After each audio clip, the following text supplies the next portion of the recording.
চিকন আর পাতলা হওয়া এটা একটা আর্ট, আভিজাত্যের বিষয়। তাই নাকি? কিভাবে?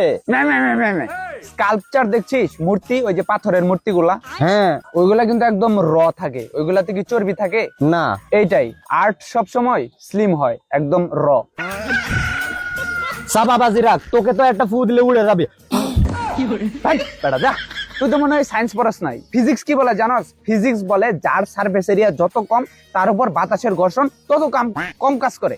তোদের তো বডির সারফেস এরিয়া অনেক বেশি, তোরা যখন বাতাসের বাধা ভেদ করে যাস তখন অনেক কষ্ট লাগে, অনেক পরিশ্রম লাগে। আর আমার বডিটা দেখছস, একদম এরোডাইনামিক শেপ, বাতাস একদম বুলেট ট্রেনের মতো ফুরে চলে যায়। রাখ তোর এরো ফেরো ডায়মন্ড, তোর গায়ে তো এক ফুটা শক্তি না, এসব শেপ দিয়ে কি হবে? শক্তি? শক্তি কি গায়ে গোতরে থাকে? শক্তি কোথায় থাকে জানোস? শক্তি থাকে হলো মাথায়, ব্রেনে। এই যে তুই আমার সাথে তর্ক করে পারতেছস না কেন? কেন? কারণ তোর গায়ে শক্তি আছে, মাথায় শক্তি নাই।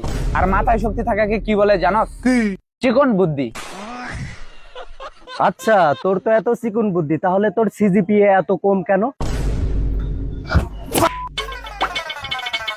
ভালো মন্দ খাওয়া দাওয়া কর, শরীরের এটা কি অবস্থা, নাজেহাল অবস্থা হয়ে গেছে। আমি তো ভালো মন্দই খাওয়া দাওয়া করি, আর শরীরের এই অবস্থা আমি এটা ইচ্ছা করে রাখছি। ইচ্ছা করে রাখছোস? তোর চাপা তো একদম ভেঙে গেছে, কেমন দেখা যায়? ধ্যাৎ শালা, এটা হলো চিক বোন। হলিউডের তারকারা হাজার হাজার ডলার খরচ করে প্লাস্টিক সার্জারি করা এই বানানোর জন্য, আর আমি তো এটা গড গিফট হিসেবে পেয়ে গেছি।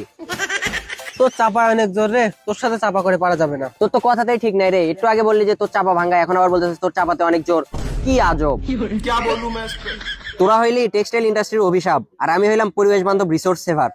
তোর একটা শার্ট বানাইতে যে কাপড়ের প্রয়োজন হয়, ওই কাপড় হইলে আমি 2টা পাঞ্জাবি, একটা রুমাল, সাথে একটা তাবু পর্যন্ত বানাইতে পারবো।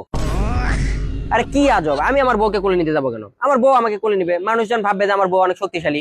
ডাইনোসরের কিন্তু অনেক ওজন ছিল, কিন্তু পৃথিবী শুরু হওয়ার কালেই ডাইনোসর বিলুপ্ত হয়ে গেছে। কিন্তু তেলাপোকা এখনো টিকে আছে। বলতো কেন? কেন? কারণ তেলাপোকা পাতলা।